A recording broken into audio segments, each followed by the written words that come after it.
Welcome to Diet Break. Today in this episode, I'm going to show you my favorite way to make fried eggs without any oil. I am excited because I learned about this really by coincidence. I was really curious about this product that I saw in the aisles at the store. Hopefully I've got it up right. This is a Vietnamese product. It is rice paper, and it's fantastic. The uses are many, but one of my favorites is finding a way to take the oil out of frying my eggs.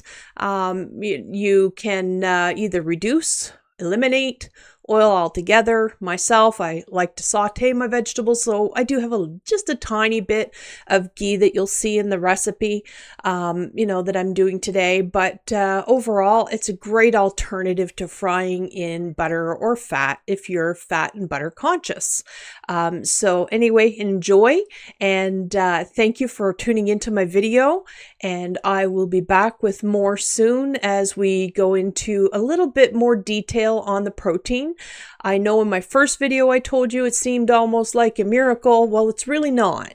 It was just really one step in a process of weight loss for me, and I want to go through that with you in more detail. But first, I'm going to show you how to make fried eggs without using any oil, and then from there we'll continue on and look at further about how you can enrich your diet in inexpensive ways, add more protein, and just feel better. Thank you. Well, this part I'm going to do on voiceover. I have sped this up a little bit, so you'll notice that I'm moving rather quickly, quicker than normal. So first I started by chopping my vegetables that I wanted to add to my eggs. You can really put anything you want, whatever you see fit that you think would be tasty with your eggs. So for me, I love a little bit of peppers and some green onion bits. Um, and I'll add in some tomatoes as well. I love the fresh taste of it. So this is one of my favorite breakfasts because it is a great way to kind of get my fried eggs, almost an omelet really. By using this rice paper, it's fantastic. It just really becomes part of the whole meal. I didn't even know these existed till I was walking down the aisle and saw those and thought, well, those are interesting, and kept thinking about it. And got home, I actually watched some YouTube videos myself on how to use them, and then I went back to the store and I picked them up, to try them out, these rice papers. Um, I also love adding cheese to these, but for heaven's sake, you do be careful how much you use. You don't want to get carried away with it, but a little bit goes a long way. And I love my cheese. So there's a little sprinkle of cheese to add to it. Now there's my ghee that I'm putting in. This is for the vegetables. I measure out a teaspoon and I try to be very careful with how much I'm using of this oil. It's clarified butter. Um, so there, I'm going to saute my veggies. And I don't do this for very long at all. Um, but I don't really like crispy veggies in my eggs, so I do like to saute them just a bit.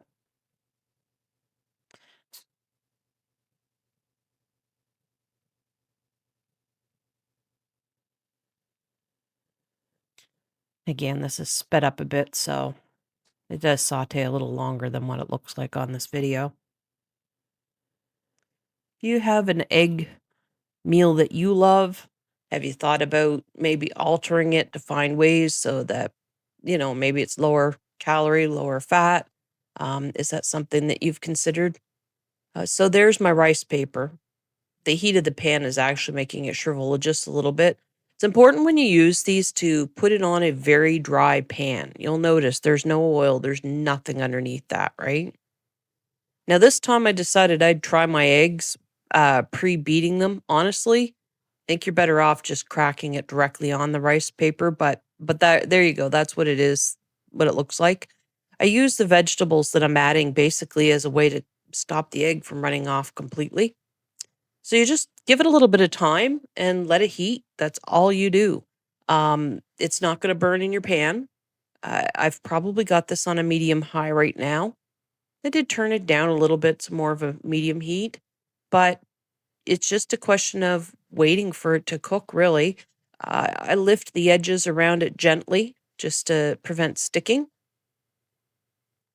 But I love this that I can use my stainless steel pan for this and not have to put any oil in it, and it's not going to stick really. Cleanup was pretty easy afterward. So there's my first attempt with my little egg omelet of sorts. I always fold it over at the very end. I like my eggs well done, so by doing that, it puts the heat inside and just finishes off cooking. And you can see it doesn't brown up too much on the bottom. All right. So I decided while I was doing this video that I'd actually do two, just to show different ways to do it.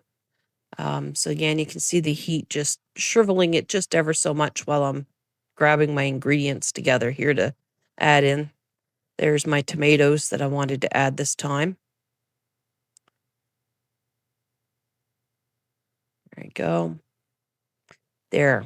This time I used the just crack the egg directly on it method. I think it does help a little bit. Doesn't go as far, but a little more challenging to mix it up and when you got your veggies already on there though, but anyway, that's one way that you could do it as well. I wanted to show both methods, either beat it up and pour it on or crack the egg directly on it. I think cracking the egg directly on it in my opinion is probably the better way to go with this. So again, same thing. I'm just going to leave it on medium heat and let it do its thing. Um, that's a little bit of nutritional yeast that I added to it. Gives a nice savory flavor to it. So and it adds just a little bit of protein, certainly lots of nutrients. It's a nutrient dense food. So if you haven't tried nutritional yeast, I highly recommend it. It's a great thing to add to all your savory cooking. There we go. You can see it just quickly really cooks just like that. And again, I got a little bit of egg jelly on top, so I'm going to fold that in half. There you go. My pan was getting a little hot, so kind of browned up the bottom a bit. Watch your pan so you don't do that. There you go. That's my meal. Um, I like to add a little bit of soy sauce on top of it. There's my low sodium soy sauce. I find it delicious like that. Soaks into the rice paper. Tastes great. There's my breakfast. And I just cut them in little wedges like that. And you can see that the paper isn't crisp anymore. It's kind of soft and easy to cut, right? So it loses that crispness after you cook it, but it's delicious. It's different taste to your breakfast, and it avoids adding a lot of oil in there to make your omelet. And there you have it. There's my meal.